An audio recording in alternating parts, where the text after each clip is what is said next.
Bueno, muy buenas tardes a todos. Queremos darle la bienvenida a la conferencia del día de hoy organizada por la Asociación Colombiana de Neuroeducación en asociación y convenio con la ACENUTCA, que es la Asociación Científica de Estudiantes de Medicina de la Universidad de Ciencias Aplicadas y Ambientales de Bogotá, Colombia. Para empezar, vamos a darle una pequeña introducción del doctor Danilo Alejandro García Orjuela. Es médico cirujano de la Universidad Nacional de Colombia.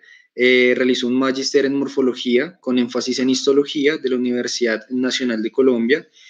Ha sido un miembro destacado a nivel de la Universidad de Ciencias Aplicadas y Ambientales como docente, pero también dentro de la Universidad Nacional en cuanto a la divulgación científica de varios artículos médicos y como asistente de tesis de grados. Entonces, entre ellos encontramos que el doctor Danilo ha sido conferencista de un ciclo de conferencias académicas dentro de la CENCOL, la cual fue la neuroanatomía clínica y síndromes corticales.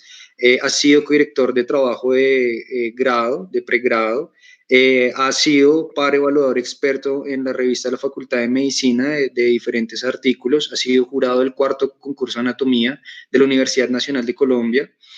Um, se ha desempeñado como un ente docente e investigador en las ciencias médicas destacado. Entonces, vamos a dar inicio al día de hoy en la conferencia en neurodesarrollo musical y vamos a darle una excelente bienvenida al doctor Danilo García. Muchas gracias.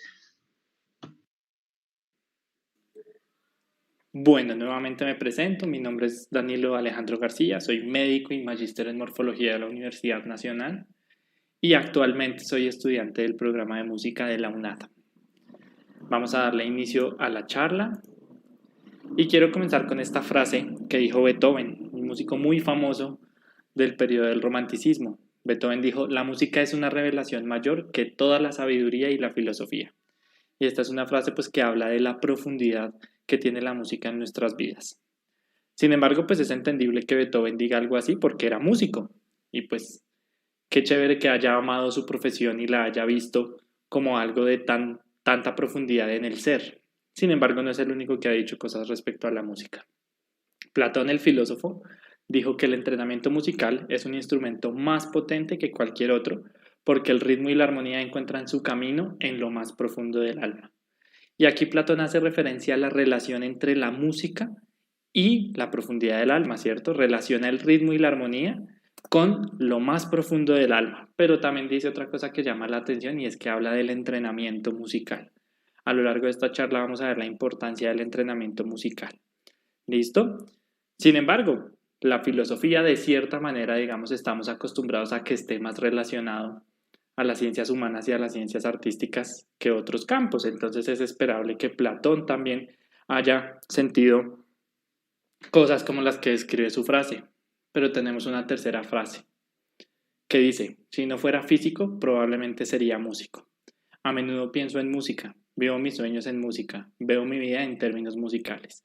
Y esta frase la dijo Albert Einstein, pues el famosísimo físico del siglo XX que cambió y revolucionó la visión de la física, ¿cierto?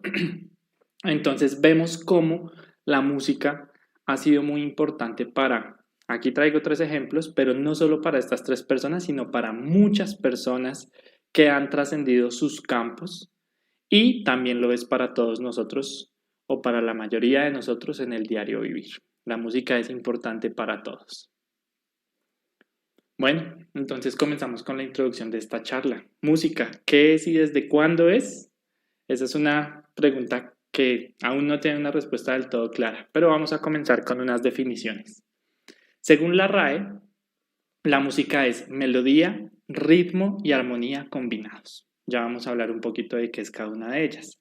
También la define como una sucesión de sonidos modulados para recrear el oído. Y aquí entramos a hablar de algo que es importante y es la importancia de la música en la recreación del oído. No solamente del oído, también del cerebro. Pero entramos en la función recreativa de la música, ¿cierto? Su función en el entretenimiento, su función en la cultura, ¿cierto? Una función estética que juega en la sociedad actual. Y por último tenemos una definición que dice que es el arte de combinar los sonidos de la voz humana o de los instrumentos, de unos y otros a la vez, de suerte que produzcan deleite, conmoviendo la sensibilidad, ya sea alegre o tristemente. Y entonces aquí vemos como en la definición de música también tenemos elementos que tienen que ver con la sensibilidad humana, ¿cierto? Y con la generación de emociones, alegría, tristeza, deleite, ¿cierto? Sorpresa, entre otros. Entonces vemos cómo la música, primero, se compone de unos elementos, melodía, ritmo y armonía, entre otros, que generan una sucesión de sonidos y a esa sucesión de sonidos, que pueden ser instrumentos o voces, genera sensibilidad, alegría, tristeza, en resumen, emociones. ¿Listo? Pero entonces, ¿qué es melodía, ritmo y qué es armonía? Para las personas que no tienen formación en música, aquí tenemos unas definiciones sencillas. Una melodía es un conjunto de sonidos y silencios que suenan sucesivamente, uno detrás de otro, que nos permiten generar en esa sucesión de sonidos y de silencios identidad y sentido. ¿Listo? La melodía, por poner un ejemplo, es esa parte de una canción que todos reconocemos, ¿cierto? Que tarareamos, esa muchas veces es la melodía. ¿Qué es la armonía? La armonía es un concepto que se basa en la construcción de sonidos en grupos de tres. Estos grupos de tres conforman lo que se llama un acorde. Teniendo esa unidad básica del acorde, la armonía regula la concordancia entre sonidos y enlaza estos sonidos, ¿cierto? La armonía también es un conjunto de conceptos teóricos que nos permite construir la música de manera que los sonidos sean concordantes y se relacionen entre ellos. Y por último tenemos la definición de ritmo. Ritmo es la distribución de sonidos en el tiempo de manera sucesiva y alternante, alternando la intensidad y la duración de estos sonidos que se repiten periódicamente, ¿cierto? Cuando unos sonidos se repiten periódicamente alternando intensidades y duraciones, tenemos la presencia de ritmo, que generalmente es generada por instrumentos de percusión, pero no únicamente por ellos. ¿Listo? Teniendo esto claro, entonces vamos a hablar un poco de la historia de la música. Es importante para entender la música y para entender la música en nuestros días y su relación con lo que generan en las personas en particular y en las sociedades en general, es muy importante tener en cuenta su desarrollo histórico. Entonces vamos a comenzar por el inicio. ¿Listo? La música se ha identificado antropológicamente desde hace más de 50.000 años. Y sabemos que existía una música tribal, ¿listo? Una música intuitiva, que era una expresión predominantemente rítmica y que cuando tenía elementos melódicos, estos elementos melódicos correspondían a la imitación de sonidos de animales, algunas veces para invitarlos a acercarse y poder cazarlos, otras veces como parte de ceremonias que se utilizaban para la adoración. Entonces tenemos una música, digamos, que se relaciona con el inicio de la humanidad. Esto es algo que ha sido ampliamente estudiado y es que se cree inclusive que la música precedió al lenguaje y que la música ayudó a la creación del lenguaje. ¿Listo? Después de esto, entonces vamos a hablar del periodo de la antigüedad entre los siglos V y III antes de Cristo. Y aquí aparecen las primeras 7 notas, ¿cierto? Estamos hablando del periodo de los imperios griego, del imperio romano, y comienza la generación de instrumentos musicales de cuerda. Hago una aclaración, los instrumentos musicales primeros no aparecen en la antigüedad. En las eras tribales ya hay registro de la aparición de flautas hechas de hueso, por ejemplo. Pero en la antigüedad aparecen instrumentos como el arpa y la lira. ¿Listo? Comienza a aparecer el virtuosismo en la interpretación de estos instrumentos musicales y se le da a la música un carácter religioso. Esto nos muestra la importancia social que tiene la música porque sabemos que en la antigüedad la religiosidad era fundamental para el desarrollo social, ¿cierto? Era algo elevado en la sociedad, y a la música se le daba ese carácter religioso, por tanto se le daba ese mismo carácter elevado. Después de esto, entramos en la Edad Media. Obviamente, pues no estamos haciendo un recuento histórico absolutamente detallado, sino que vamos a grandes rasgos, ¿cierto? Y en la Edad Media aparece el tetragrama. El tetragrama, 4 líneas que marcan la altura de los sonidos. Esto es muy importante porque comienza esa diagramación de la música. ¿Listo? En la Edad Media se le da un valor estrictamente religioso a la música, ¿cierto? En la Edad Media temprana. Sin embargo, hacia el final de la Edad Media aparece la música profana. Aparece una nueva corriente de música que es hecha para la sociedad, que es hecha para la diversión, que es hecha para contar historias. Y aparecen los juglares y los trovadores.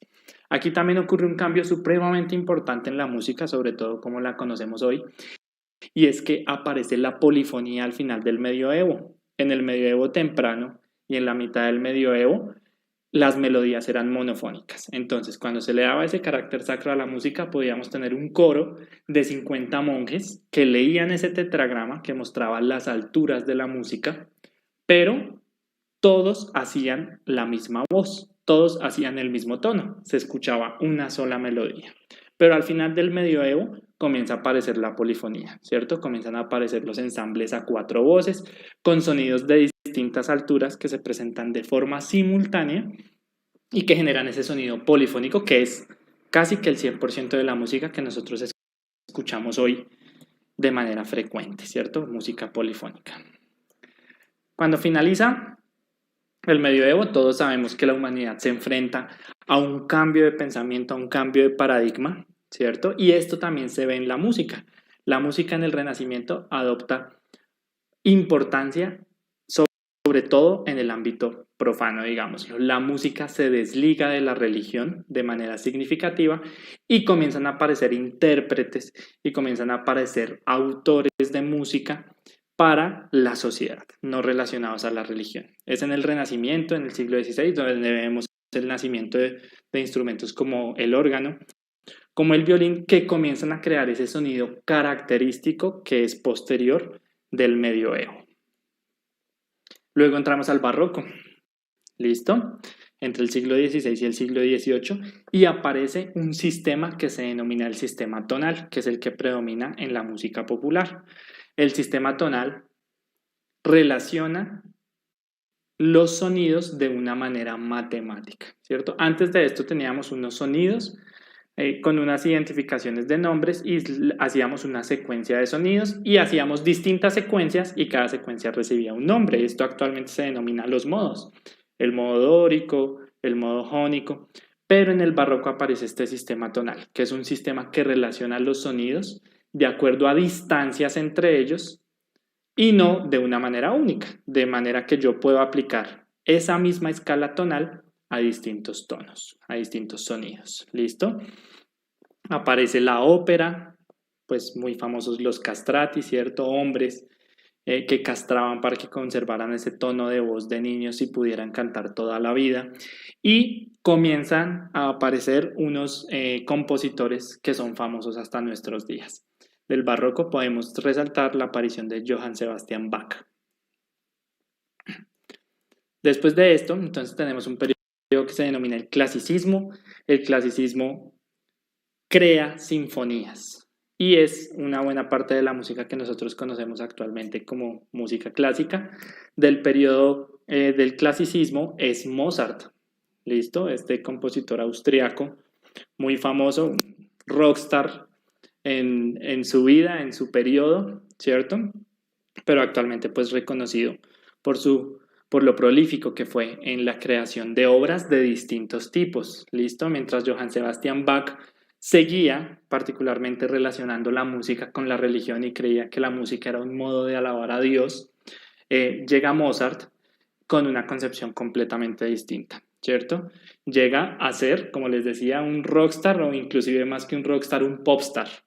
Mozart tocaba lo que fuera popular en ese momento, por tanto él hizo óperas, hizo sinfonías, hizo música para cuarteto de cuerdas, hacía lo que estuviera de moda. ¿Listo? Pero es un periodo muy prolífico en el que la música definitivamente alcanza un carácter social. ¿Listo? La música juega un papel importante tanto en las altas clases sociales como en las clases sociales más populares. Después de esto tenemos un periodo dividido en varios subperiodos, ¿cierto? Ya estamos hablando del siglo XIX, del siglo XX. Tempranamente en el siglo XIX tenemos a Beethoven, un representante del romanticismo, con una música distinta, una música un poco más íntima, ya definitivamente para la sociedad, no relacionada con la religión. Basada más en la composición en piano, con otros conceptos, digamos, aplicando la música tonal, pero con otros conceptos en la composición. Luego aparece el nacionalismo, ¿cierto? Unos compositores que componían para sus naciones himnos, ¿cierto? Melodías que generaran ese sentimiento de apropiación de lo nacional. Y aquí en este periodo tenemos la aparición del ballet, pues una expresión corporal, como veíamos el martes con la doctora Xiomara, una expresión corporal, pero relacionada completamente con la música, porque es una danza.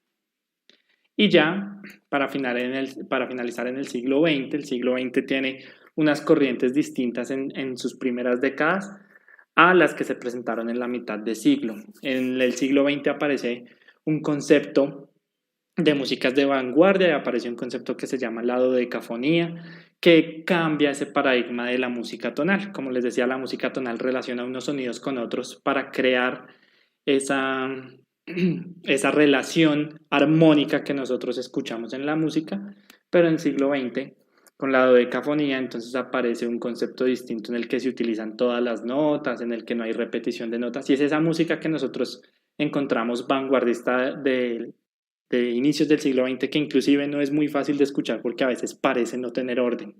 ¿Listo? Y aparecen otros movimientos importantes que persisten hasta nuestros días, el jazz, el blues, y pues el blues da origen en una buena medida a la música moderna, ¿cierto? De aquí sale el rock and roll, hacia los años final de los 50, principios de los 60 aparece el pop de la mano del rock and roll y hacia las últimas décadas pues muchos subgéneros que vienen de estas músicas populares, la música electrónica, el heavy metal y todos los géneros de metal que existen y el jazz pues que sigue siendo una música vigente, no escuchada por la mayoría de las personas, pero que sigue teniendo un grupo de personas que la escuchan y la siguen fielmente.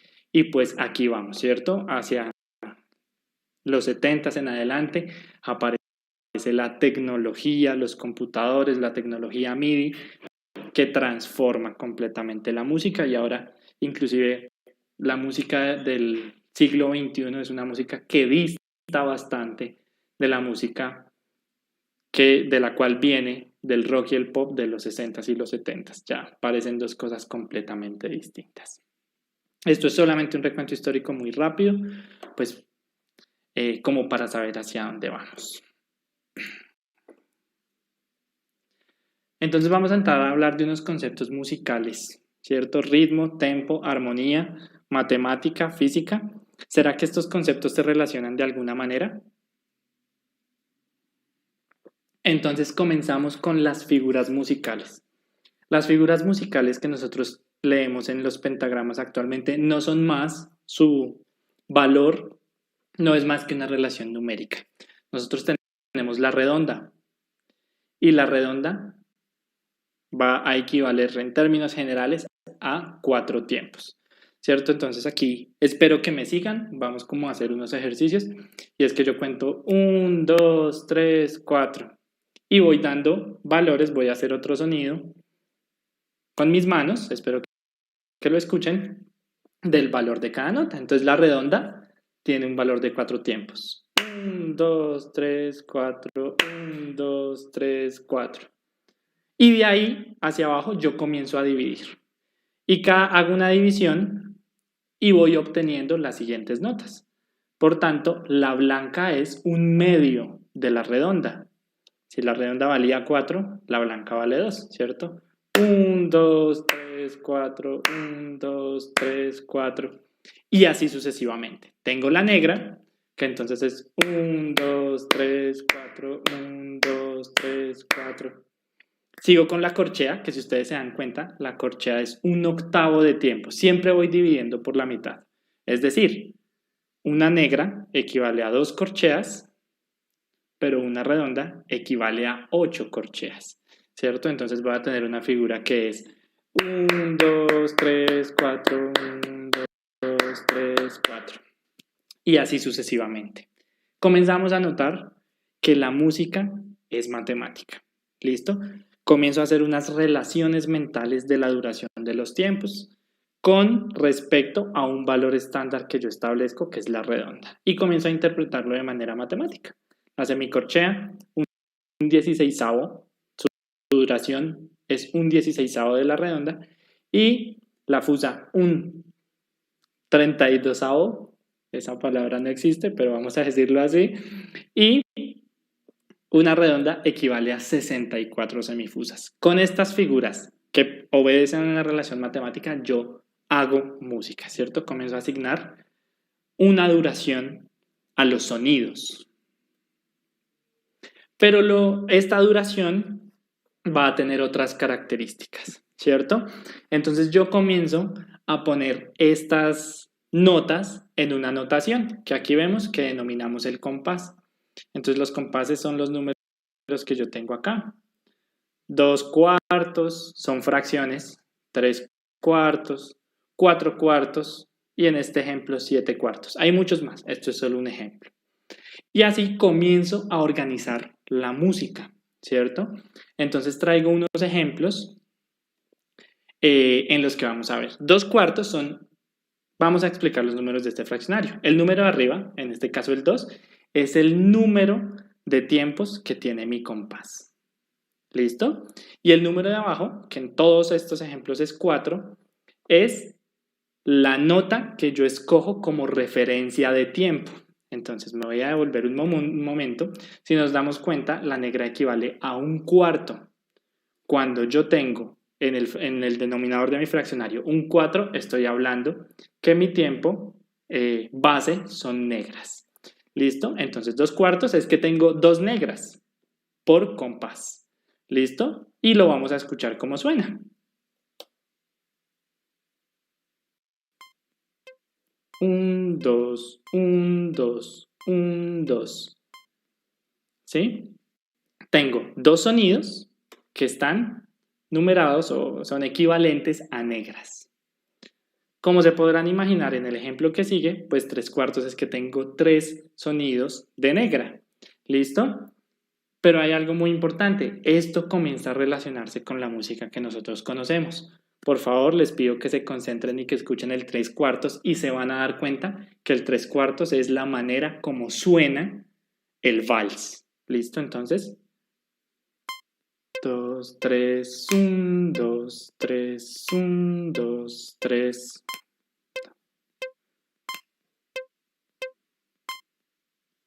El 3/4 es el compás del vals. ¿Listo? Pasamos al 4/4. El 4/4 es el compás más famoso y en el que está escrita la mayoría de la música que nosotros conocemos. No toda, pero sí la mayoría. Entonces escuchémoslo. 1, 2, 3, 4. 1, 2, 3, 4. Si ustedes se dan cuenta, así suena el pop, así suena el rock, así suena en algunas ocasiones, no siempre el blues, ¿cierto? Bueno, aunque el 4/4 no es característico del blues, pero algunas veces lo usa. Y vamos a tener unos tiempos distintos que nos suenan un poco más raro. Y aquí también entonces es importante comenzar a hablar de la identificación de nosotros con la música, ¿cierto? ¿Cómo sentimos la música? Seguir un 3/4 mentalmente es fácil. Seguir un 4/4 es aún más fácil y por eso así está escrita la mayoría de la música. Pero seguir un 7/4 no es tan fácil. ¿Qué pasa? Que nuestro cerebro, no vamos a decir que prefiere lo fácil, pero prefiere de manera inicial lo predecible. ¿Listo? Es mejor para nuestro cerebro estar en una zona en la que puede entender lo que ocurre a su alrededor. Por esa razón, la música de 7/4 no es tan comercial. ¿Listo? Entonces vamos a escuchar el 7/4 y voy a intentar hacer un ejercicio de sonidos para que vean que no es tan fácil de seguir. ¿Listo? 2, 3, 4, 5, 6, 7.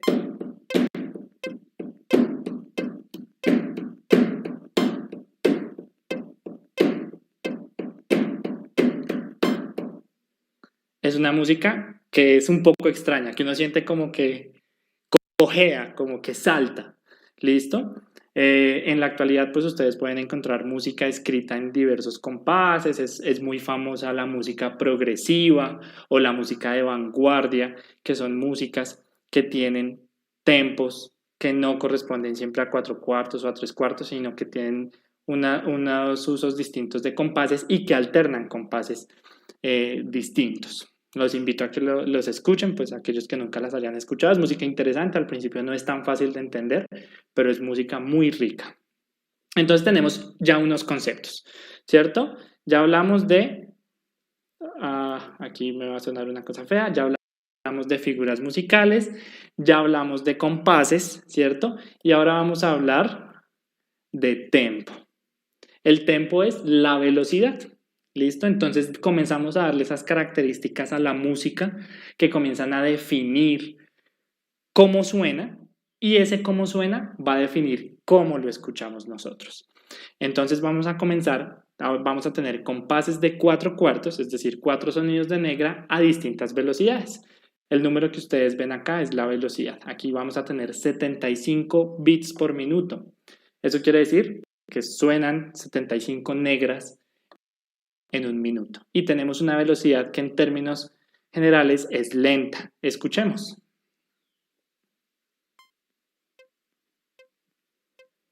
Un, dos, tres, cuatro. 1, 2, 3, 4. Si ustedes se imaginan música sobre este tempo, tenemos como una balada, ¿cierto? Una música lenta. Ahora vamos a poner en el mismo 4/4, en el mismo compás, pero a un tempo muchísimo más alto, a 175 bits por minuto. O sea, suenan 165 negras por minuto. Escuchemos. 2, 3, 4, 1, 2, 3, 4, 1, 2, 3, 4. Música mucho más rápida, ¿cierto? Entonces comenzamos a tener características que comienzan a relacionarse. Ya hablábamos de la comodidad de escuchar un compás, otro, y comenzamos a ver que el tempo también tiene relación con cómo nosotros vamos a percibir la música. ¿Listo? Entonces traigo 3 ejemplos musicales. Estos ejemplos son de música a distintos tempos. También son distintos tipos de música y por favor los invito a que cada uno los escuche y piense qué le genera cada una de estas piezas musicales y cómo se imagina bailándola. ¿Listo? Comenzamos con una canción a 79 bits por minuto.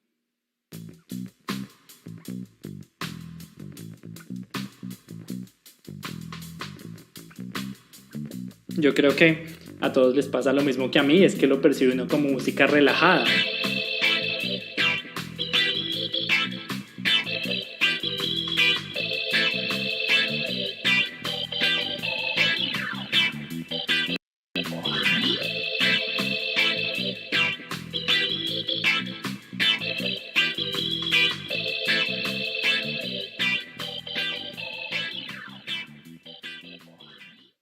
Se imagina uno como en una playa, qué sé yo, pues esa es la percepción que yo tengo, no sé ustedes.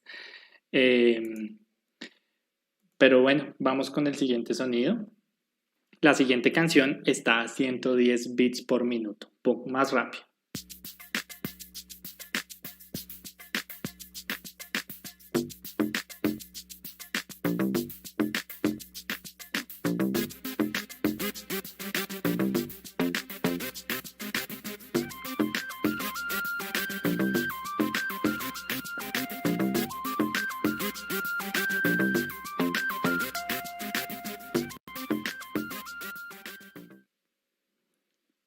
Aquí, pues la percepción que a mí me da particularmente ya no es de estar en una playa relajado, sino de pronto más en un ambiente como citadino, como en un día más de trabajo, ¿cierto? Y este ejemplo que yo estoy dando es mi representación, cada uno puede tener su representación, pero comenzamos a ver cómo la velocidad de la música, no solo la velocidad, pero haciendo parte muy importante, la velocidad de la música, cómo comienza a tener representaciones en nuestro cerebro y cómo comenzamos a relacionarlas con sentimientos, con emociones, con sensaciones. ¿Listo? Y por último, voy a poner un audio de una canción que está a 170 bits por minuto. Escuchemos.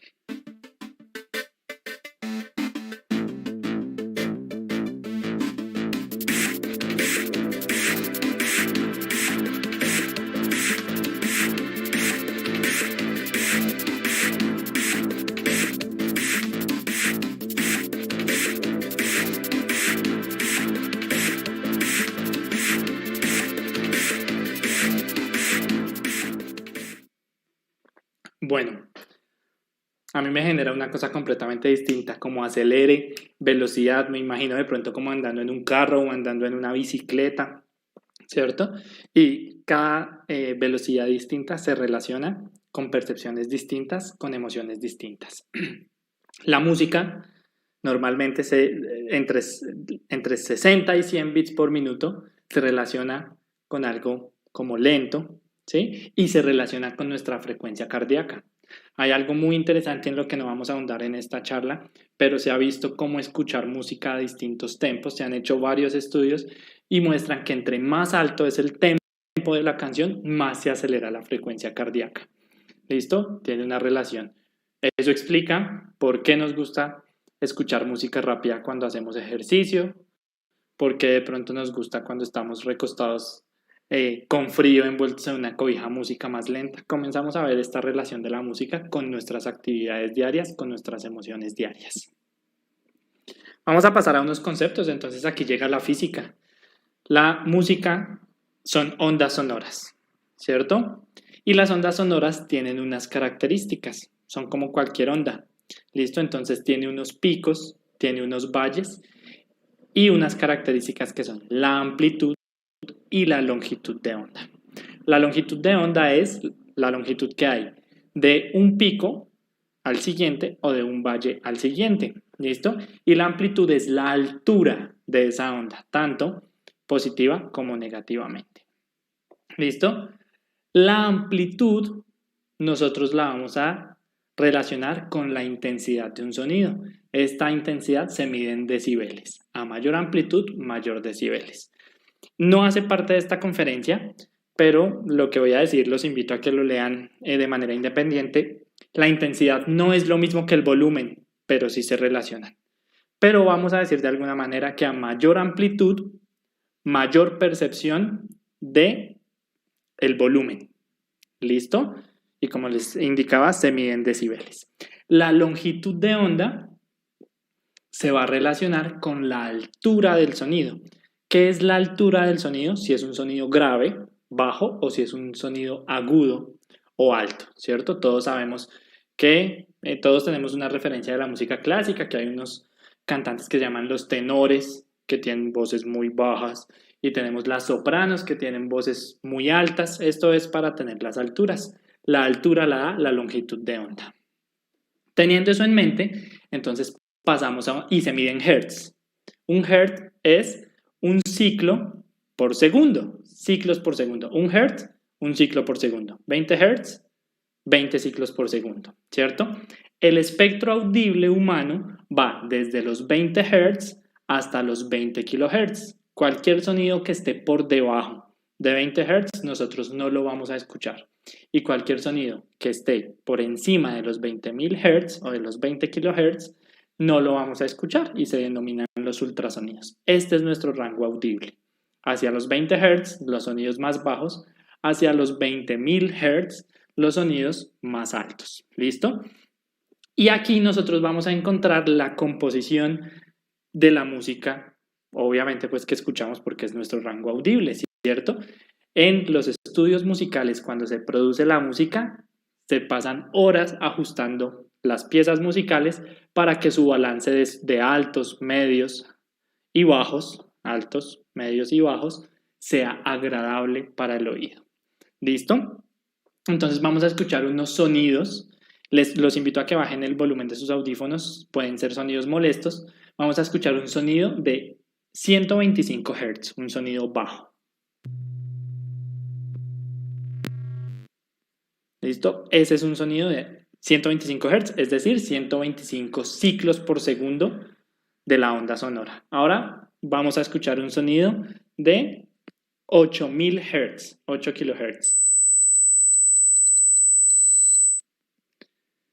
Listo. Eso nos muestra la altura de los sonidos. Entonces, si estamos hablando de altura de sonidos, vamos a ver que las notas musicales tienen un número de hertz específico.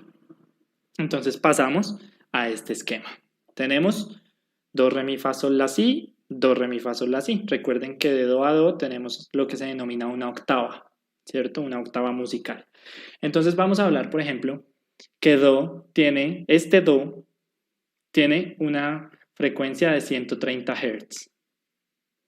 Cuando yo voy al siguiente do, tiene una frecuencia de 260 Hz.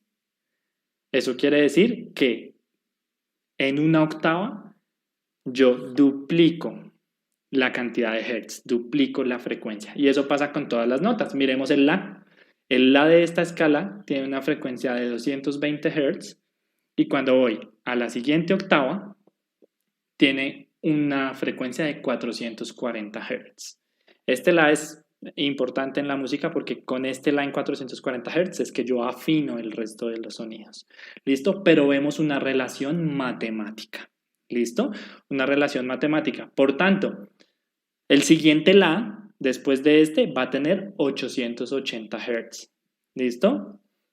El siguiente, 1760 Hz. Y así.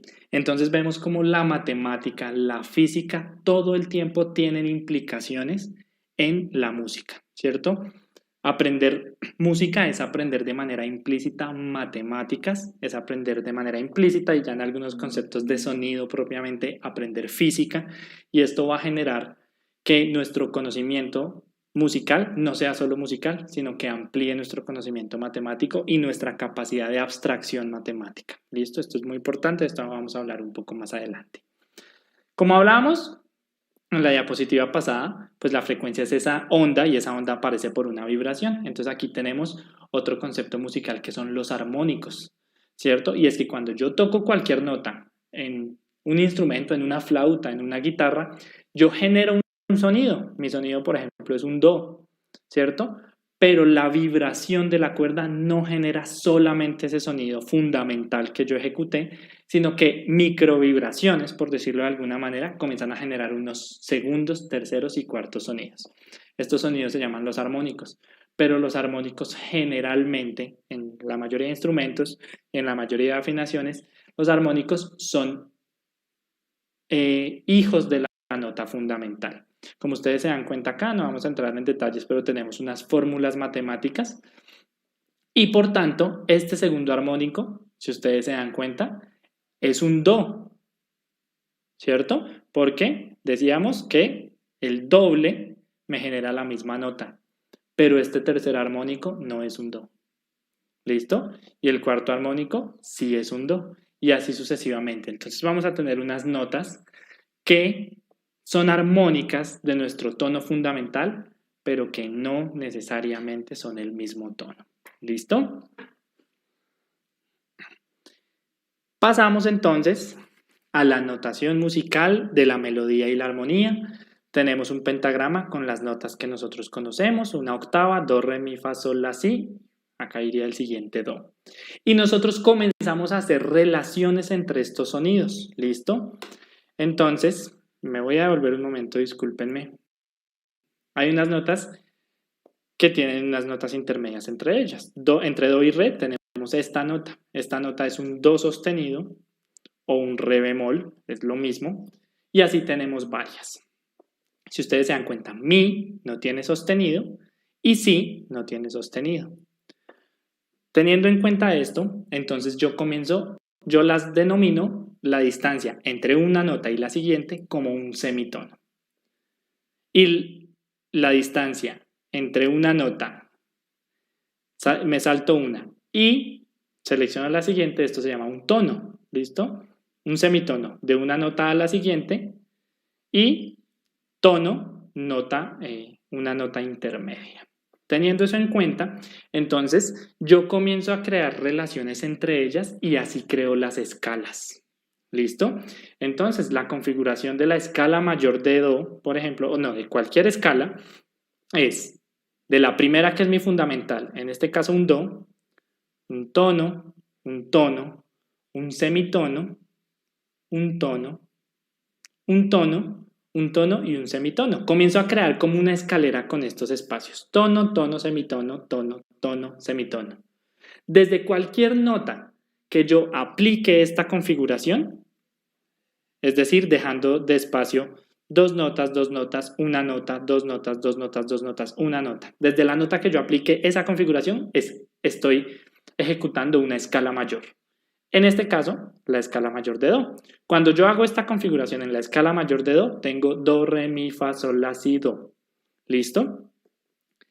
Y voy a hablar de otra configuración. Entonces, si yo organizo mi escalera de manera distinta y la organizo tono, semitono, tono, tono, semitono, tono, tono, voy a tener la escala menor. ¿Listo? En este dibujito tenemos la escala mayor de Do, en este dibujito tenemos la escala menor de La. ¿Listo? Entonces, cuando yo hago esta configuración, la voy a decir con los espacios, como dije el anterior, un espacio, dos espacios, un espacio, dos espacios, dos espacios, un espacio, dos espacios, un espacio, tengo la escala menor. Cuando la hago en La, tengo La, Si, Do, Re, Mi, Fa, Sol, La. Resulta, hay muchas otras escalas, aquí solo vamos a hablar de estas dos, pero estas escalas también comienzan a relacionarse con cómo yo percibo la música. Las escalas mayores suenan de manera más feliz, con unos sonidos que generan en mí emociones positivas, mientras que la escala menor de cualquier nota genera unos sonidos distintos, genera unos sonidos más melancólicos, un poco más tristes. Y para eso traigo unos ejemplos. Teniendo en cuenta las notas de cada escala, mayor y menor, yo hago una construcción de unos círculos de los que ya vamos a hablar de acordes. Y estos círculos de acordes, cuando son mayores, suenan como felices, suenan a música feliz. Mientras que cuando hago la configuración, el círculo de acordes menor, suena, como les decía, más melancólico, más triste. Entonces vamos a escuchar, lo primero que vamos a escuchar es la escala de Do mayor. Por favor, préstenle mucha atención, inclusive cierren los ojos y escuchen y traten de establecer si les genera emociones felices o emociones tristes.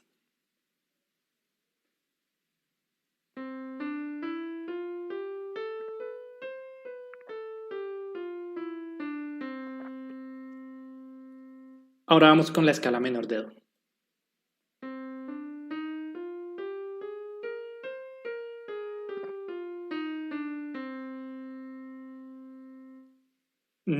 Espero que estén de acuerdo conmigo, no sé, pero la primera suena más feliz que la segunda.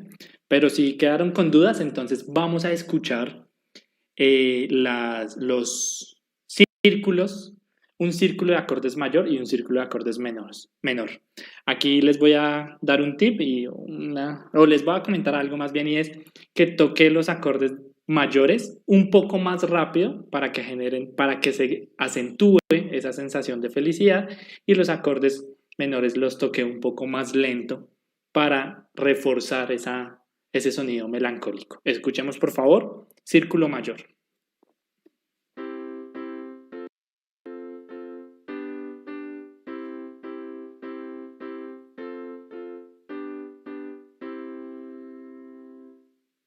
Listo, ahora vamos con el círculo menor.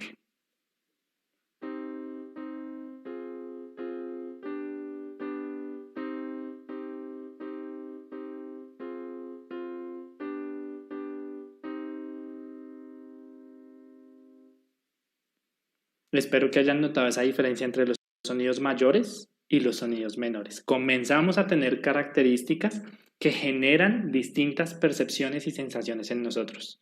Tempo, compás y melodía y armonía. ¿Listo? Recuerden que la armonía, decíamos al principio, que es la relación entre acordes, entre triadas. Entonces, yo construyo cada escala y a partir de esto tengo un círculo de acordes. Y se inventaron un esquema que se denomina el círculo de quintas. ¿Listo? El círculo armónico. Esto está en notación americana. C es do. ¿Listo?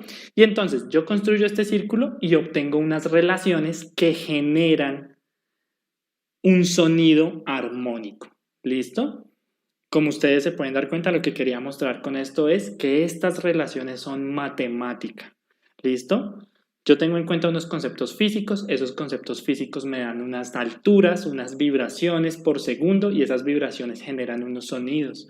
Y luego esos sonidos los relaciono de manera matemática y creo armonía. Este círculo, como se lee aquí, este que está en rojo, entonces mi tono central, mi fundamental es do. Cuando yo estoy tocando do, puedo relacionarlo de manera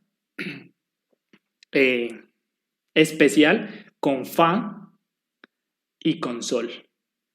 ¿Listo? Esto se va a llamar tónica o fundamental, subdominante y dominante. Se denominan así por el sonido que generan. La dominante genera un sonido de tensión que me obliga a volver a la tónica. Y esta tónica nuevamente genera estabilidad. Pero adicionalmente a estos tonos, yo puedo relacionarlo con la menor, ¿cierto? Que va a ser la sexta menor, una relación muy fuerte, con mi menor y con re menor. Y así es como se compone la música, la mayoría de la música que nosotros conocemos. Si yo cojo otro tono, entonces voy a coger la. La es mi fundamental. Re va a ser la subdominante y mi va a ser la dominante. Ese tono que les decía que genera tensión y me obliga a volver a la. ¿Listo? Se va a relacionar de manera muy especial con fa sostenido menor, pero cuando esté haciendo una composición que mi fundamental, sea la, también voy a poder utilizar si menor y do sostenido menor. ¿Listo? Relaciones matemáticas. La música es relaciones matemáticas. Entonces, ¿realmente esto se aplica? O sea, ¿realmente así es la música que escuchamos? Traigo un ejemplo. Les pido que escuchen con mucha atención este video. Es un video muy chévere. Y luego hablamos un poquito.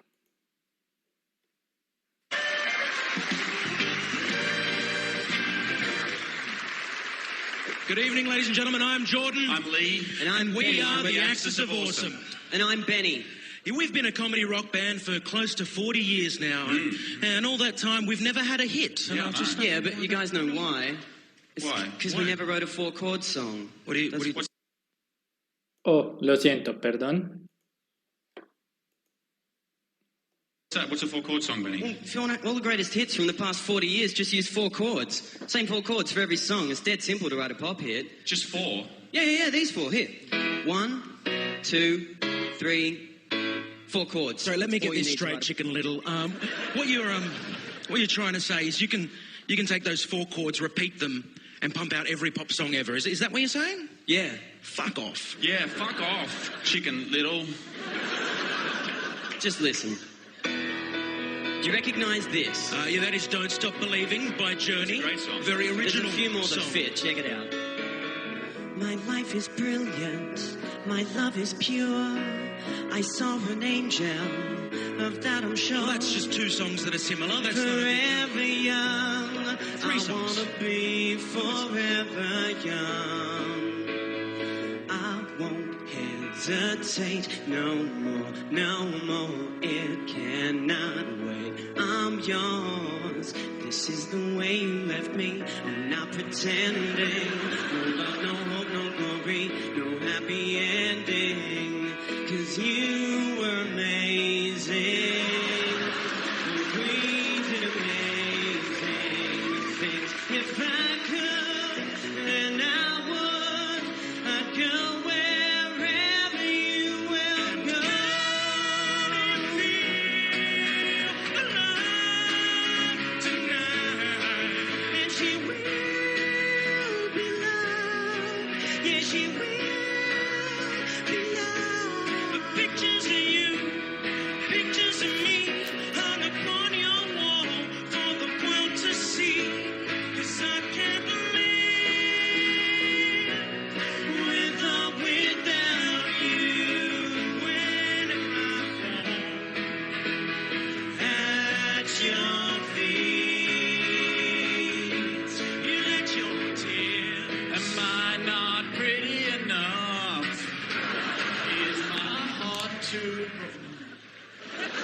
Double time? Double time. When I find myself in times of trouble, Mother Mary comes to me. Sometimes I feel like I don't have a partner.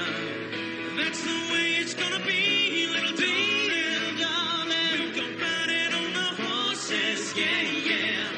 No woman, no cry. Mama, this surely is a dream. I come from a land down under. Once a jolly swagman kicked by a boss. Take on me. When I come around, Take me on. when I come around,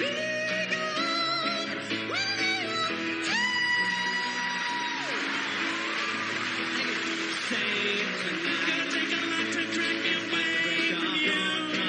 There's nothing that 100 men or more could ever do. Oh no, she's playing with me. Well, that's okay, 'cause I got no self-esteem. Oh, Lies in a good disguise, in a right between the eyes, in a right between the eyes. 'Cause I'm not here for your entertainment. You don't really wanna mess with me tonight. can't read my, no, we can't read my poker face. Come on, Bobby, let's go party. Lost and insecure. You found me, you found me. She wants to touch me, woo, she wants to love me, woo. She'll never leave me, woo, ooh, ooh, ooh. Enjoy yourself, take only what you need from here. Take your canvas bags, take your canvas bags, take your canvas bags to the supermarket. Take your canvas bags. Nothing's right, I'm torn. I'm all out of faith. This is how I feel. I'm cold and I am ashamed, lying naked on the floor. Illusion never changed into something real. I'm wide awake and I can see I'm more than a bird. I'm more than a plane. I'm a bird plane. I'm a bird plane. A motherfucking bird plane. Doesn't that sound familiar? Doesn't that hit you close to home? Doesn't that make you shiver? The way that things have gone. And doesn't that seem peculiar? 'Cause everyone wants a little more. It's something I do remember. To never go this far, that's all it takes to be a star.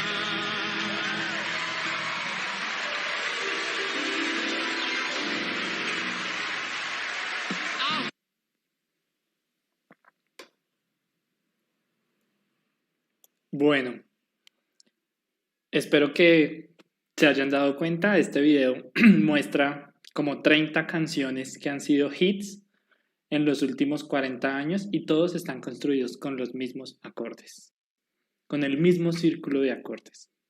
Es la primera, la fundamental, la quinta, la subdominante, la sexta menor, que es la relativa menor, y la cuarta, que es la subdominante. Todas las canciones con los mismos acordes. Entonces realmente pues quería mostrarles cómo funcionan estas relaciones matemáticas en la música.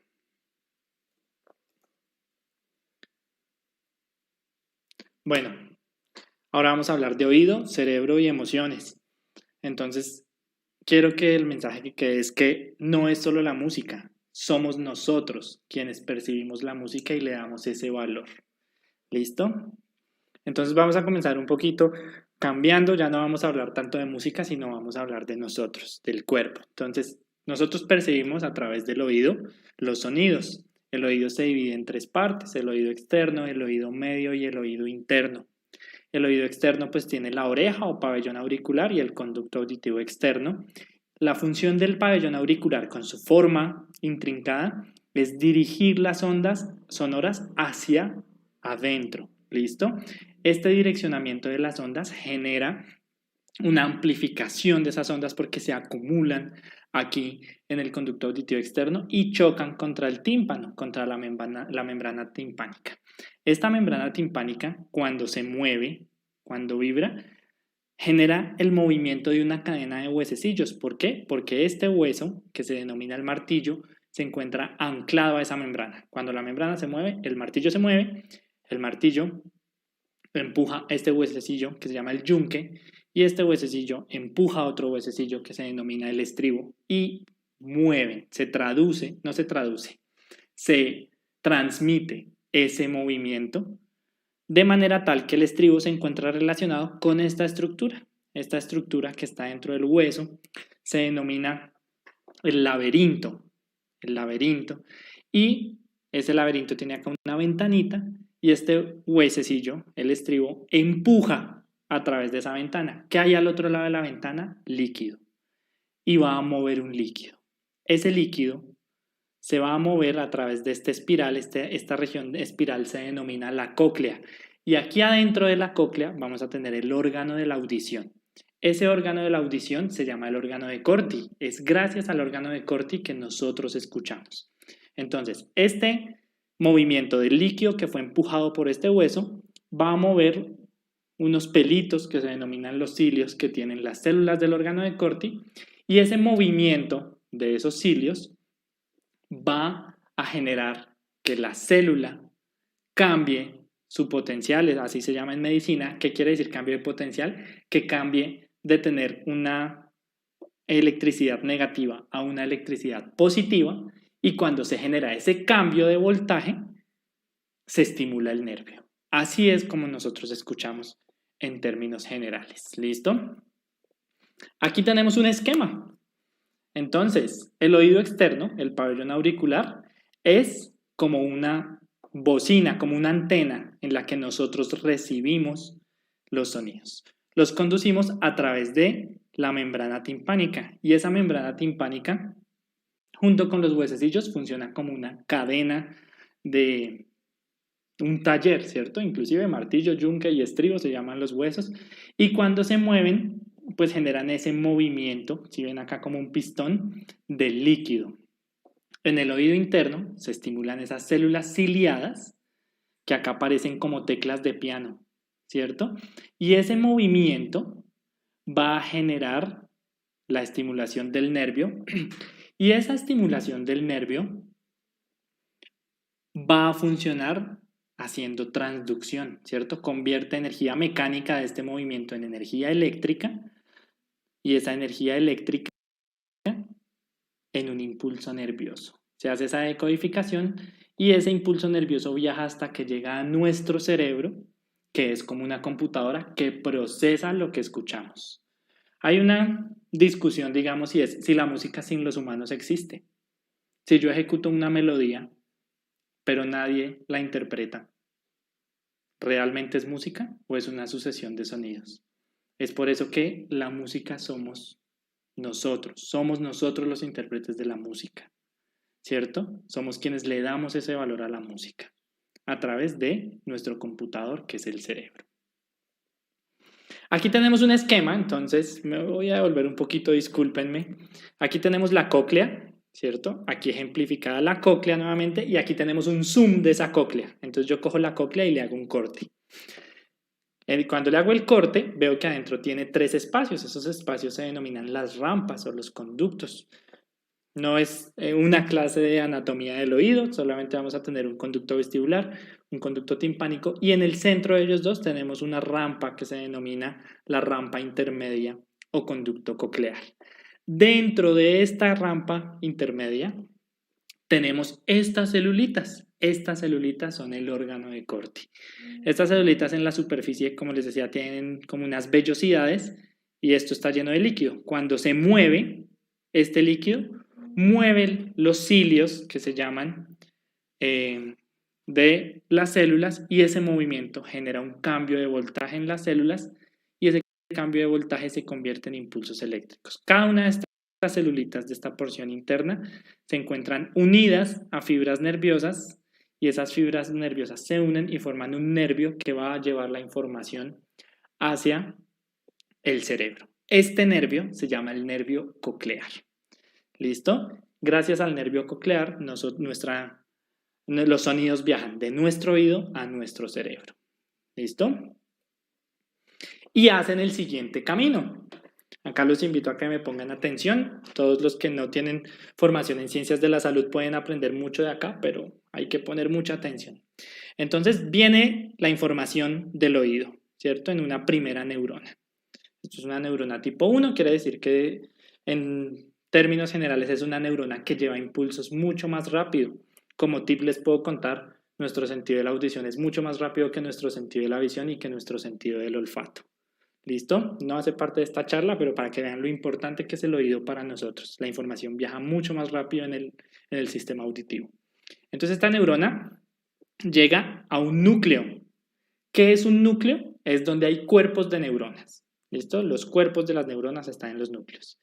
Y hace sinapsis, o sea, hace interacción, se relaciona con dos neuronas distintas, creando dos vías distintas. Vamos a tener una vía que aquí está en rojo, que se denomina la vía directa, y vamos a tener una vía que aquí está en verde, que se denomina la vía indirecta o accesoria. Comencemos por la vía directa. Entonces, hace sinapsis con una segunda neurona y esa segunda neurona se cruza y va a un núcleo que nosotros tenemos en un órgano que tenemos muy cerca al cerebro que se denomina el bulbo raquídeo. Hace sinapsis en otro núcleo. Recuerden que las neuronas solo hacen sinapsis en núcleos, donde hay cuerpos neuronales, ¿cierto? Hace sinapsis en una estructura que se llama la oliva superior. De la oliva superior, esta neurona, que es la tercera neurona, va hacia arriba, pasa por otra estructura que se llama el mesencéfalo, y en el mesencéfalo hace sinapsis en otro núcleo. Este núcleo se llama el colículo inferior. El colículo inferior es supremamente importante porque aquí nosotros vamos a organizar la información con respecto a nuestro entorno. Eso quiere decir, es en el colículo inferior donde sabemos si un sonido viene de la izquierda o viene de la derecha, si viene de arriba, si viene de abajo, si está lejos, si está cerca. Hablando en términos musicales, es el que nos permite crear esa imagen estéreo, ¿cierto? Cuando uno escucha con unos audífonos y escucha el bajo en el centro, la guitarra a un lado, el teclado al otro, eso es gracias a nuestro colículo inferior. Como ustedes se dan cuenta, en el colículo inferior hace sinapsis con dos neuronas, una que se cruza y va al colículo inferior del otro lado y una que asciende. Esta que asciende va al tálamo, ¿listo? A una estructura que se llama el núcleo geniculado. El tálamo, como ustedes se dan cuenta, ya es dentro del cerebro y aquí integramos la información auditiva con otras informaciones, ¿cierto? Con información motora, por ejemplo. Ahorita no sé si vamos a hablar de esto, pero entonces aquí es, por ejemplo, un punto de gran integración para los músicos, donde interpretan y donde reúnen lo que están escuchando con los movimientos a ejecutar para seguir tocando una melodía. Y del tálamo va otra neurona, hace sinapsis, y otra neurona va a la corteza cerebral, ¿listo? A la parte más superficial del cerebro, donde tenemos la conocidísima sustancia gris, a un área que se llama la corteza auditiva primaria, que se encuentra en el lóbulo temporal. Esto es un resumen, esta no es la única vía, en realidad algunas neuronas acá se saltan el colículo y van directo al tálamo, bueno, pero en resumen esta es la vía auditiva principal. ¿Qué pasa con la secundaria? La secundaria hace sinapsis con una segunda neurona también en el núcleo coclear, en los núcleos cocleares, pero no se va, como ustedes se dan cuenta, a la oliva contralateral, es decir, del otro lado, sino que se queda en una estructura que se llama la sustancia reticular del mismo lado. La sustancia reticular es una red de neuronas que vienen de todos lados y van para todos lados. ¿Listo? Como muestra el esquema, hace muchas sinapsis, muchas neuronas, asciende, pasa por el mesencéfalo, pero también llega al tálamo finalmente. Pero llega al tálamo del mismo lado de donde percibimos el sonido, ¿cierto? Digamos, si es derecha, derecha, si es izquierda, izquierda. Y del tálamo va a otras regiones del cerebro, no a la corteza auditiva primaria. ¿Por qué? Porque gracias a estas neuronas que van a otras partes del cerebro es que vamos a integrar lo que escuchamos. ¿Con qué lo vamos a integrar? Con movimientos, con emociones, con recuerdos. ¿Listo? Es en el tálamo. Es el tálamo ese punto donde se relaciona lo que vamos a escuchar con otros dominios de nuestro cerebro, ¿cierto? De nuestro ser en realidad, como les decía, imaginación, recuerdos, emociones, movimientos. Gracias al tálamo, a esta integración, podemos bailar. ¿Listo? Bueno, y a otros circuitos motores de los que no hace parte esta charla. Pero es de esta manera que nosotros escuchamos principalmente, ¿cierto? E integramos lo que escuchamos con otros dominios. Y aquí tenemos un esquema muy bonito que muestra esto en resumen. Otra vez en rojo, nuestra vía principal. En verde, nuestra vía auxiliar, nuestra vía accesoria. Entonces, de la cóclea, ¿cierto? De donde se estimularon las células que se llaman ciliadas, al núcleo coclear, que está en el bulbo raquídeo, es el mismo esquema, de aquí a la oliva superior, de aquí al colículo inferior, y como les decía, como en el colículo es donde integramos la información auditiva, de dónde viene, de arriba, de abajo, de un lado, del otro, en el colículo inferior vamos a tener reflejos de orientación, por eso cuando estalla algo a nuestro lado izquierdo, nosotros inmediatamente miramos hacia allá, ¿cierto? Y movemos nuestro cuerpo en una dirección que es para proteger nuestro oído, giramos y nos echamos hacia atrás. Por esos reflejos de orientación de la información auditiva que se procesa y se integra en el colículo inferior. Del colículo pasa al tálamo y el tálamo a la corteza auditiva. Por este lado, la corteza auditiva se va a relacionar con discriminación de sonidos, ¿cierto? Por ejemplo, de notas musicales de altura, que yo sepa que lo que está sonando es más bajo que otro sonido que es más alto, y de memorización, pero de memorización auditiva, es decir, de memorizar melodías, ¿cierto? Todos pueden tararear la canción que les gusta porque la tienen memorizada. Esto es en la corteza auditiva. Del otro lado, bueno, ya vamos a hablar un poco de la lateralización. Dejémoslo en la corteza auditiva. Por otro lado, entonces la vía indirecta va de los núcleos cocleares a la formación reticular, de ahí al tálamo, y del tálamo a varias cortezas distintas. Corteza inespecífica de distintas partes que se relacionan con el despertar, a la corteza límbica. Recuerden que el lóbulo límbico es el que maneja emociones, motivación y recuerdos también. Entonces llega a la corteza límbica y aquí en esta corteza se produce una integración también con el despertar y con la vía directa. Entonces esto nos hace tener una percepción consciente de lo que escuchamos, es decir, música. Esa integración de la vía directa con la vía accesoria nos permite el reconocimiento de la música y también la emisión de respuestas motoras voluntarias. Interpretar un instrumento musical, bailar, cabecear con el metal, mover la pierna cuando estamos sentados en clase pensando en música, ¿cierto? Esas respuestas motoras voluntarias. Por otro lado, entonces, la corteza límbica, que ya dijimos que es emoción y motivaciones, se va a relacionar con otras neuronas de la vía accesoria que van al hipotálamo. Y el hipotálamo se relaciona mucho con la secreción de hormonas, ¿cierto? Entonces, aquí relacionamos emoción, motivación, lo que sentimos, con reacciones vegetativas, que son reacciones vegetativas, reacciones autónomas, frecuencia cardíaca, frecuencia respiratoria, tensión arterial, enamoramiento de hormonas gracias a la oxitocina, ¿cierto? Un montón de reacciones en nuestro cuerpo que quiero que ustedes vean, tanto voluntarias de movimiento y de percepción consciente del sonido, como involuntarias, ¿cierto? Emoción, motivación, liberación de hormonas, liberación de neurotransmisores, liberación de dopamina. La dopamina, que es un neurotransmisor que genera en nosotros emociones positivas en el sistema emocional, en el sistema límbico, por decirlo de alguna manera, no es su única función, pero que genera emociones positivas en el sistema límbico, se libera cuando escuchamos música. Entonces, vemos toda la cadena de sucesos que activan diversas partes de nuestro cerebro. Eso es algo que quiero que quede claro. La música no solo activa nuestra corteza auditiva, la música activa todo nuestro cerebro y todo nuestro sistema hormonal.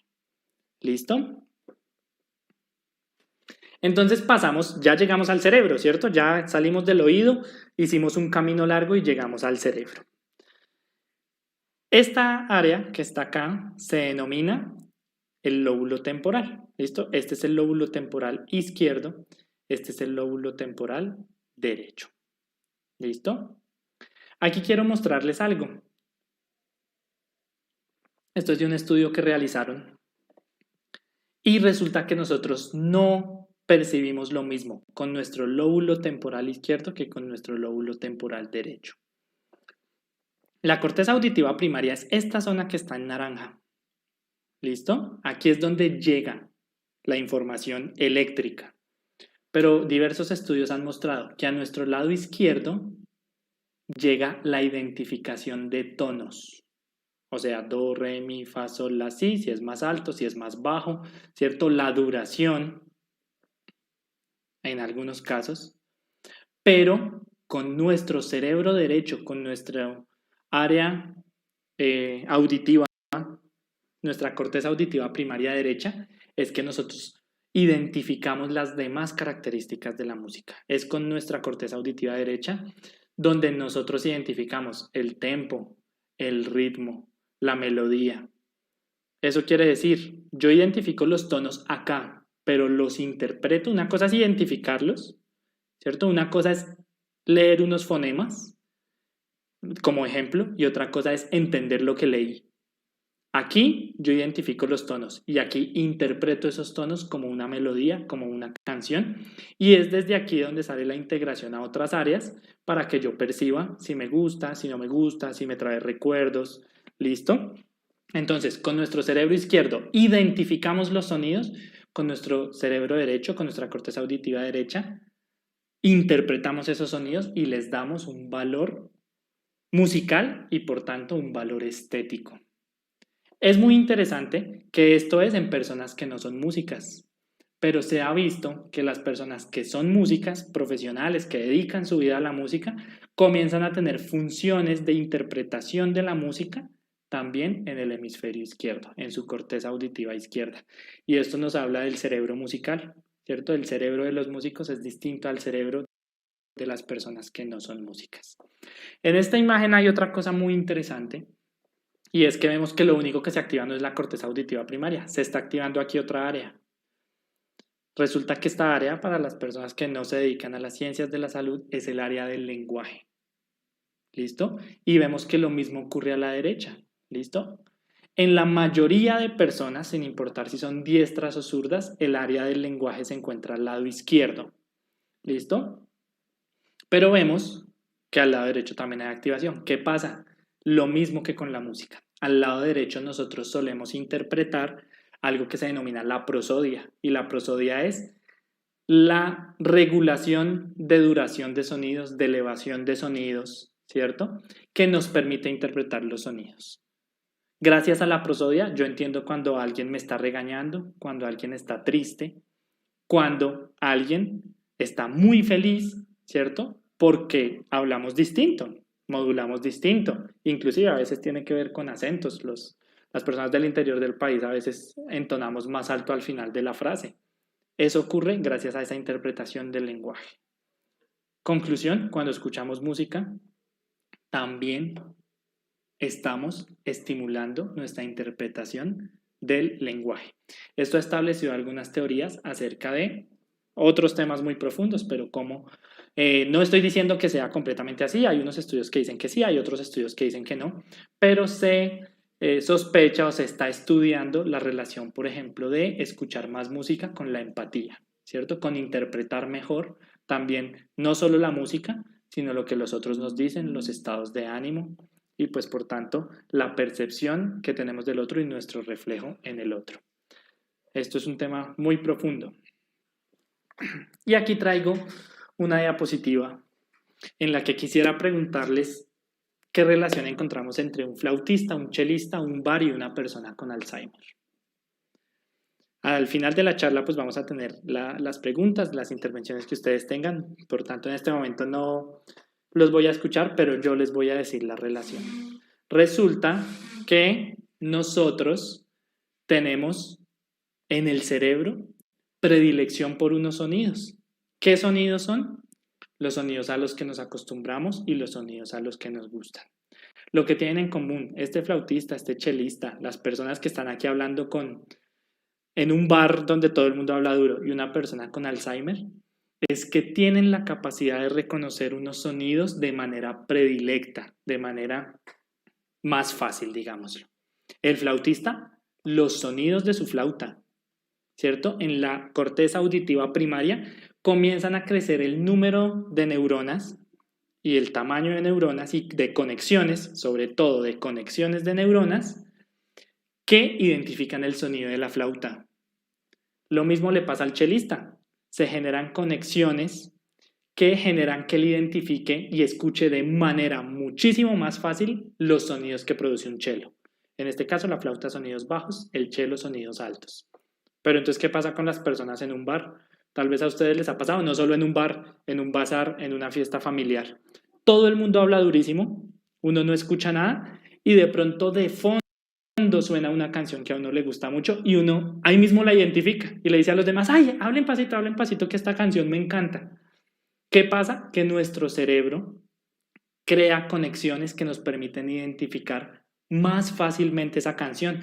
Aunque el ambiente sea ruidoso, nuestro cerebro está acondicionado para identificar a esa canción. Y porque una persona con Alzheimer, no sé si han visto estudios, han leído documentales de la activación cerebral de las personas con Alzheimer en etapas avanzadas, inclusive con la música. ¿Qué pasa? Que esa canción que escucharon durante mucho tiempo y les gusta, sigue siendo fácilmente identificable en su cerebro, ¿cierto? También su cerebro se preparó para identificar esa canción con claridad y con facilidad. Por tanto, una persona con un Alzheimer severo, ¿cierto? Inclusive en algunos casos ya en que se ve algo de desconexión con el entorno y demás, pero las personas escuchan esa canción que les gusta e inmediatamente recuerdan cosas. El cerebro se prepara para identificar los sonidos que se presentan de manera más frecuente y que más nos gustan y que más se relacionan con experiencias positivas, con recuerdos positivos. Bueno, después de haber dicho todo esto y el neurodesarrollo, ¿qué pasa? ¿Importa la música en los niños e influye en su neurodesarrollo? Pues vamos a hablar primero de la percepción musical. Los bebés perciben el tono de voz de su mamá de manera particular y aprenden a identificar el ritmo de la voz, es decir, la prosodia de su mamá, desde el nacimiento. ¿Listo? Desde el primer momento aprenden a identificarlo, comienzan a identificarlo y aprenden a identificarlo. Por esto se presentan esos fenómenos en que los nenes, los neonatos de un mes, por ejemplo, hacen ciertos sonidos particulares cuando escuchan la voz de su mamá. Hacia los 6 meses de edad, los niños pueden percibir cambios de una melodía, ¿cierto? Yo toco una melodía y le cambio una nota y ellos se dan cuenta. No lo pueden decir, pero se dan cuenta. ¿Listo? Interpretan esos cambios de melodía.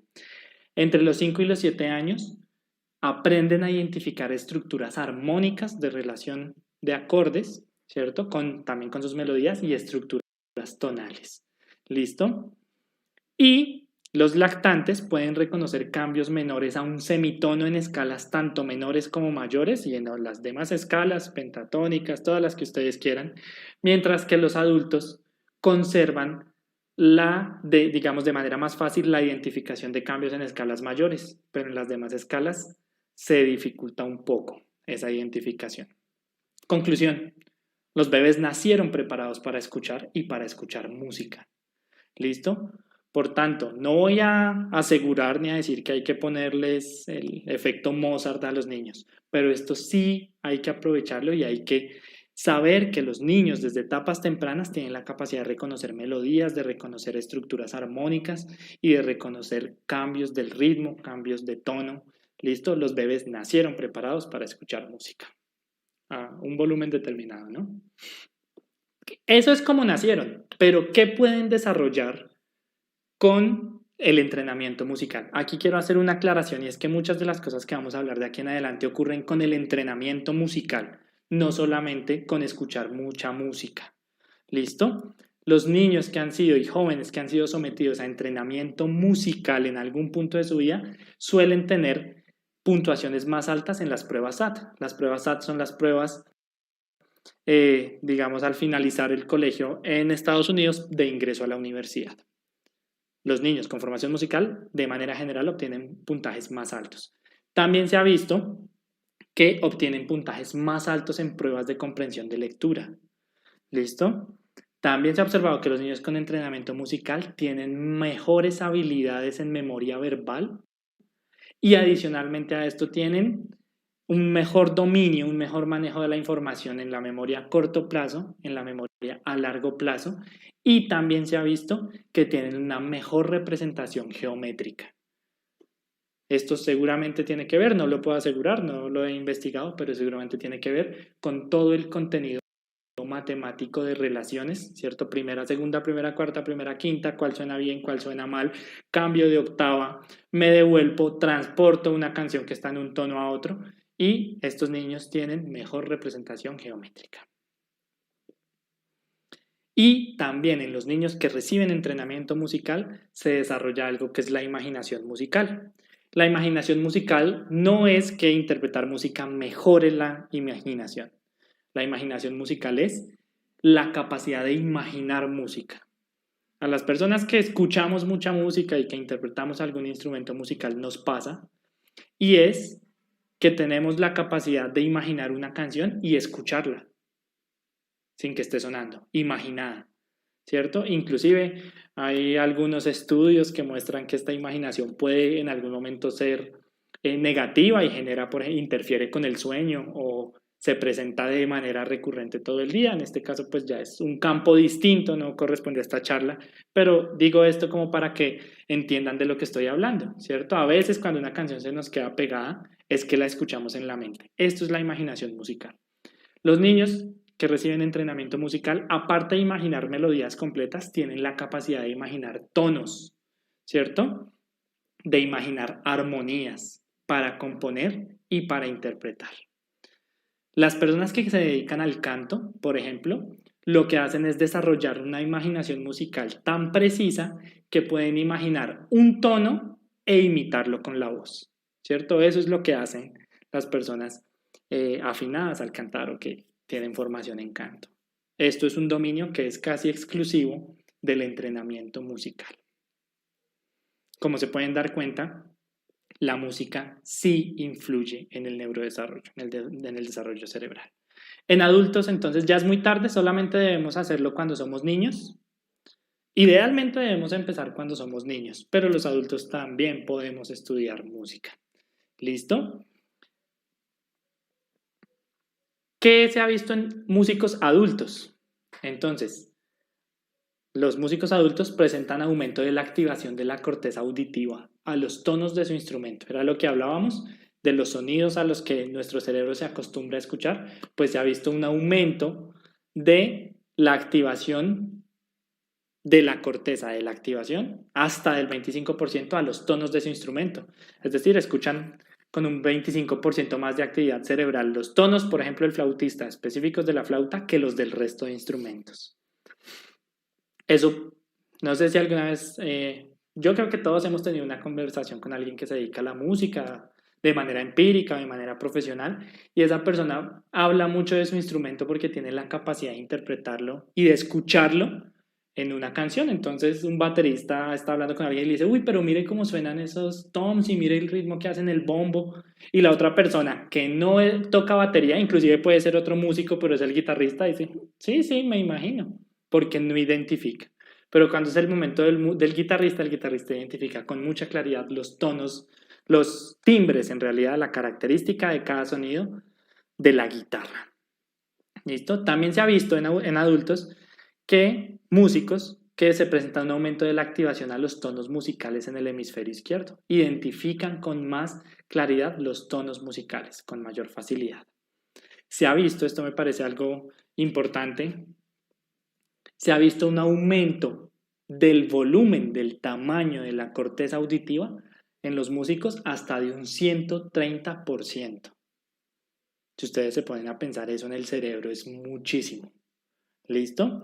Y se ha visto que músicos que utilizan las dos manos en la interpretación de su instrumento, por ejemplo, flautistas, pianistas, las personas que tocan arpa, las personas que tocan batería, se ha visto que presentan un volumen mayor en la parte anterior, es decir, en la parte de adelante del cuerpo calloso. El cuerpo calloso es la estructura, la principal estructura que lleva información de un lado del cerebro al otro. ¿Eso qué quiere decir? Que ese aumento de volumen seguramente se traduce en una mayor interrelación de los procesos de la corteza frontal derecha e izquierda. Aquí no hablamos de esto, pero la corteza frontal tiene funciones de personalidad, de juicio, de movimiento también y de percepción musical. ¿Listo? Nosotros hacemos la percepción musical de manera predominante en la corteza motora primaria, en la corteza auditiva primaria, en unas cortezas auditivas que se denominan secundarias que se encuentran alrededor de la corteza auditiva primaria, pero también en la corteza frontal, de predominio en una corteza que se denomina orbitofrontal, que es la parte de adelante, de abajo del cerebro. ¿Listo? Y esto habla pues de las interrelaciones de la música con otros dominios. Como conclusión de esta charla, lo único que quiero decir es, escuchemos más música. Hay una conclusión adicional que quisiera agregar y es, para las personas que realmente amamos la música, que hace parte integral de nuestras vidas, los invito a que estudiemos música. Yo durante muchos años he sido un músico empírico y en los últimos años decidí profesionalizarlo. Y esto ha sido un proceso maravilloso para mí porque me ha permitido identificar muchas de las cosas que les cuento en esta charla, ¿sí? Y no lo digo solo por mi experiencia personal, que ha sido maravillosa, sino por todo lo que vimos en esta charla. Adquirir conocimientos musicales amplía muchas cosas del funcionamiento de nuestro cerebro. Muchísimas gracias por la atención. Si tienen preguntas, pues quedo pendiente. Aquí está la bibliografía, digamos, principal que utilicé para esta presentación. Y muchísimas gracias.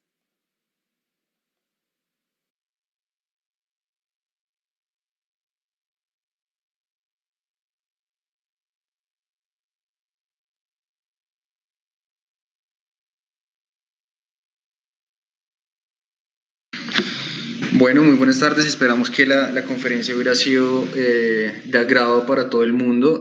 Vamos a proceder con la lectura de las preguntas. Entonces, Mauricio Romero nos pregunta qué tipo de música es la de 7/4. Bueno, ¿me escuchan bien? ¿Sí? Sí, Doc, lo escuchamos perfectamente. Listo. Bueno, la música de 7/4, como explicábamos, tiene la aparición de 7 negras, digamos, por compás. Es una música que es un poco asimétrica, por llamarlo de alguna manera, como lo decía en la charla. Es una música que se siente como que cojea, pero no es una música del todo extraña para el cerebro para ser interpretada. Es una música que después de escuchar, solamente con la escucha de algunos compases, logramos acoplar y seguir digamos, desde el punto de vista cerebral. Nuestro cerebro logra seguir esa música de 7/4. Por esa razón, a pesar de ser un compás que no está dentro de los más usados, sí es una música que encontramos en algunas composiciones populares, por decirlo así. Voy a poner un ejemplo para Mauricio y para todos los demás, que es una canción de Pink Floyd que se llama Money. La canción Money está escrita en 7/4. Escúchenla y van a sentir esa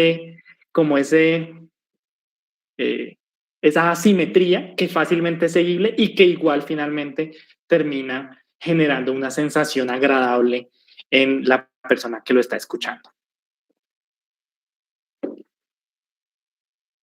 Perfecto, muchísimas gracias, Doc. Nos pregunta Marta García Sáenz, ¿quién puede diseñar un sistema como el oído hace referencia a un sistema tan perfecto? Pues depende de las creencias. Sin duda es un sistema perfecto. Pues de acuerdo a mis creencias yo podría decir que Dios, pero sin duda alguna diría que si fue Dios quien hizo un sistema tan perfecto, lo hizo a través de la evolución. ¿Sí? El oído ha venido evolucionando en las especies, y no solo en las especies, sino que la música, digamos, y la especialización cerebral que nos permite interpretar todo lo que oímos, también ha tenido una evolución intraespecie. ¿Sí? Entonces, Esa es mi respuesta.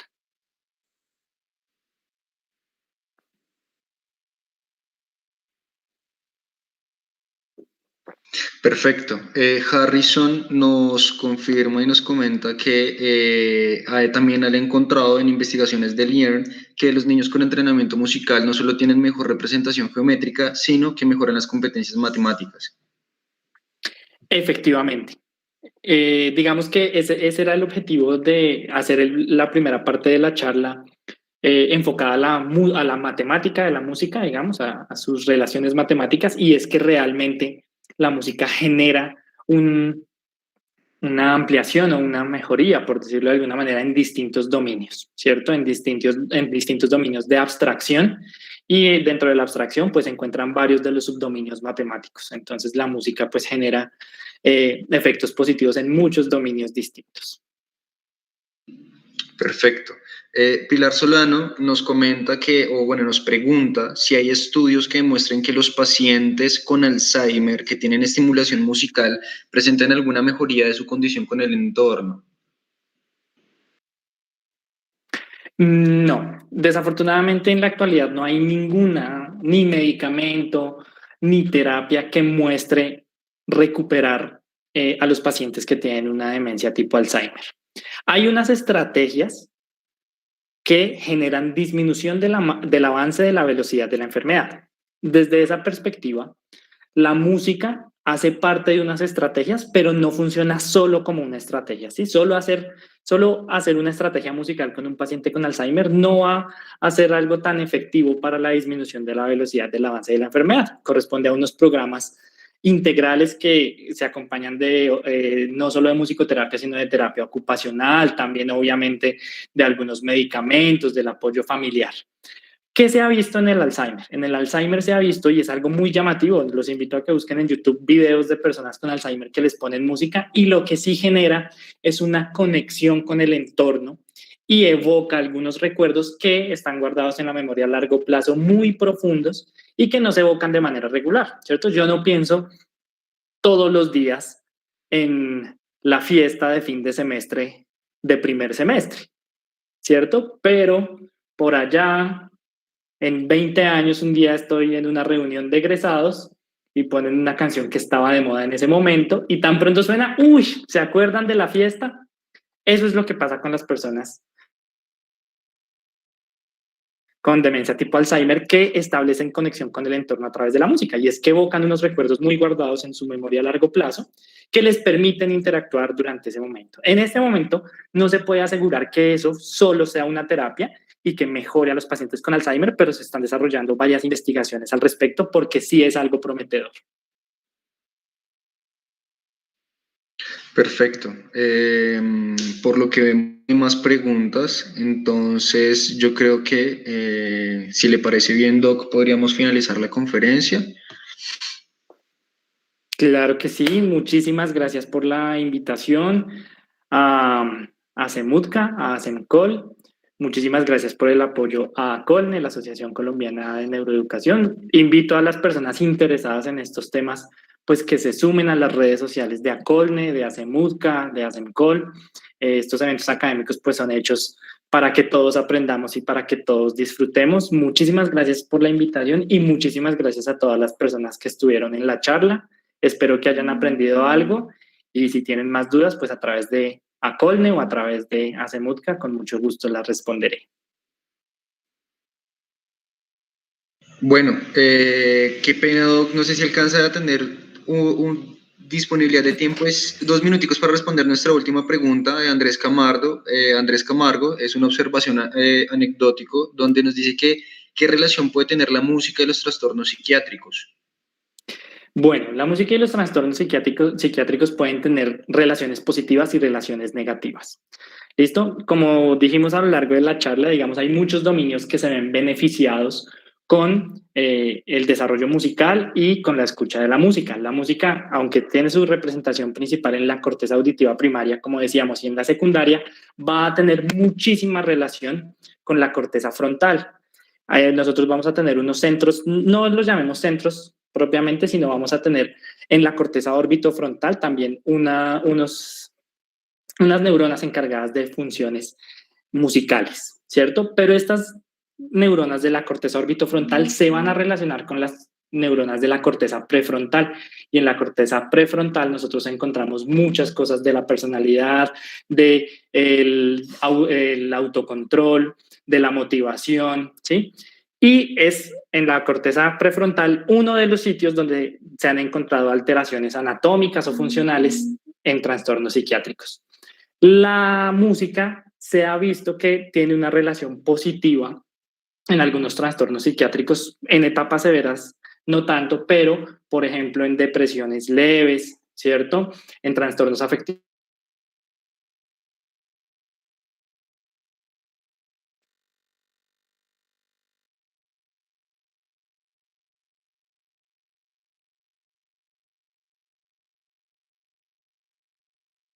Ayuda a mantener esa compensación tan constantes que se presentan de manera continua, que generan alteración de las actividades de la vida diaria. Por ponerlo en términos un poquito más coloquiales, hay algunos reportes de casos de personas que tienen tan pegada una canción que no pueden pensar en nada más, que escuchan la canción a la hora de dormir y genera alteraciones del patrón de sueño. Para concluir la respuesta, me atrevería a decir que son muchos más los efectos positivos que los efectos negativos, pero hay algunos reportes de efectos negativos con alucinaciones auditivas en trastornos psiquiátricos. Bueno, doctor Danilo, realmente le agradecemos por su tiempo, agradecemos también a todos los participantes que estuvieron durante la conferencia. Ya saben que pueden seguir a la Asociación Colombiana de Neuroeducación en Instagram y en Facebook, en Instagram como @colne y a Cenutka en Instagram como @Cenutka y en Facebook y en YouTube como Cenutka. Muchísimas gracias a todos ustedes, esperamos que sigan asistiendo a la de todos los próximos eventos y conferencias que están organizando estas dos asociaciones y muchísimas gracias también al doctor Danilo. Un abrazo y esperamos que todos tengan una excelente noche. Gracias, feliz noche.